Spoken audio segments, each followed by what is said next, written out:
Bonjour à tous. Et un bonjour tout spécial aujourd'hui aux confirmants puisque c'est à eux que je m'adresse. Encore désolé, la température a fait que j'ai cancellé la rencontre du 12 janvier. J'avais sincèrement peur de vous mettre sur les routes. Alors, on va tenter de reprendre essentiellement les consignes pratiques. Par la suite, on va essayer de peut-être se redonner un sens rapide sur la confirmation. Je sais qu'il y a des gens que j'ai rencontrés dans la formule à la maison, dans la formule en la paroisse. Euh, il y a des choses qui changent d'une formule à l'autre.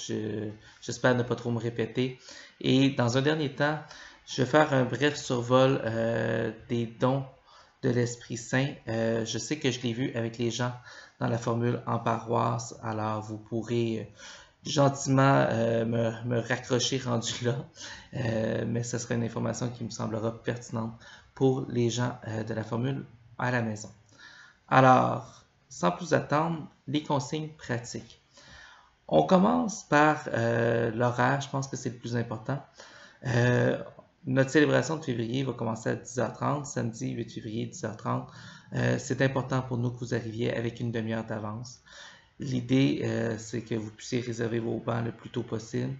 Je sais qu'on parle beaucoup des églises vides. C'est vrai que là, en n'ayant que les confirmants, on aura une petite assemblée. Mais entre le sentier de patin et les autres activités qu'il peut y avoir ici à Saint-Eustache, le stationnement est souvent très plein. Alors, je vous invite quand même à arriver d'avance pour être sûr de pouvoir respirer, pouvoir profiter de la célébration, parce que quand on arrive à la course, je pense que c'est pas nécessairement le climat idéal pour vivre quelque chose. Deuxième consigne que j'aimerais donner pour les parrains-marraines. Je sais qu'il y a beaucoup d'inquiétudes des fois sur quel est le rôle exact du parrain et de la marraine. Essentiellement, c'est un rôle plutôt simple. Le parrain et la marraine vont devoir, à deux moments distincts de la célébration, mettre leur épaule sur leur filleul pour pouvoir prier pour eux. On a deux façons de fonctionner selon l'évêque qui est là pour la célébration. On est encore à travailler la célébration avec eux. Je viens de leur envoyer la célébration, donc ils vont me revenir bientôt pour savoir comment ils veulent procéder. Mais de façon plus traditionnelle, le parrain met sa main sur l'épaule de son filleul et s'avance devant l'évêque au moment de l'onction. L'autre façon de faire, c'est que l'évêque vient vers les jeunes pour leur donner l'onction à chacun de leurs pas. Dans les deux cas, le rôle du parrain est le même. Mettre sa main sur l'épaule de son filleul et une fois que l'évêque est devant lui, dire « Bonjour Monseigneur, voici Zacharie. Bonjour Monseigneur, voici José. » Alors, c'est pas plus compliqué que ça. Faut pas se compliquer la vie plus que ça. Il y a un autre moment de la célébration où on va vous demander de prier un peu plus pour vos filleuls. C'est au moment très précis de ce qu'on appelle l'imposition des mains. Alors, essentiellement, l'évêque va imposer les mains sur les jeunes, prier pour l'ensemble des confirmants présents. Et pendant ce moment-là, on va demander aux parrains, encore une fois, de mettre la main sur l'épaule de leur filleul et de prier pour eux. C'est temps de demander plein de belles choses pour eux. Seigneur, je te confie Benoît, je souhaite qu'il puisse pleinement s'épanouir dans sa vie, réaliser tout ce qu'il désire. Une prière, ça n'a pas besoin d'être compliqué. C'est essentiellement quelque chose de vrai, de soi à Dieu. Vous aimez vos filleuls, vous leur souhaitez des belles choses. Vous les exprimez dans votre cœur. Pas plus compliqué que ça. Maintenant, consigne pratique. Encore une fois, je sais que j'ai souvent des questions sur l'habillement. Il n'y a pas de consigne excessivement précise. Le blanc n'est pas proscrit, il n'est pas obligatoire non plus. C'est à vous de choisir. Qu'est-ce que je peux dire d'autre?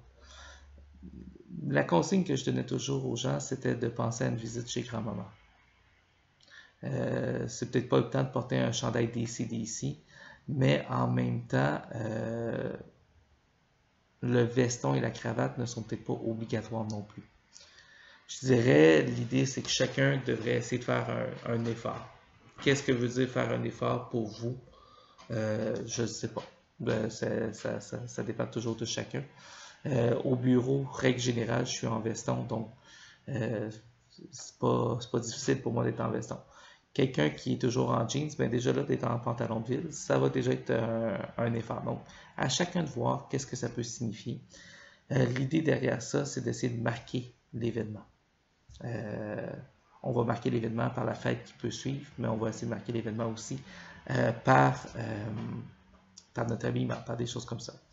Le conseil maintenant que je donnerais aux parents sur l'habillement, c'est d'impliquer votre jeune autant que possible. Que votre jeune puisse se rappeler de sa robe de confirmant ou de sa première cravate de confirmant avec fierté.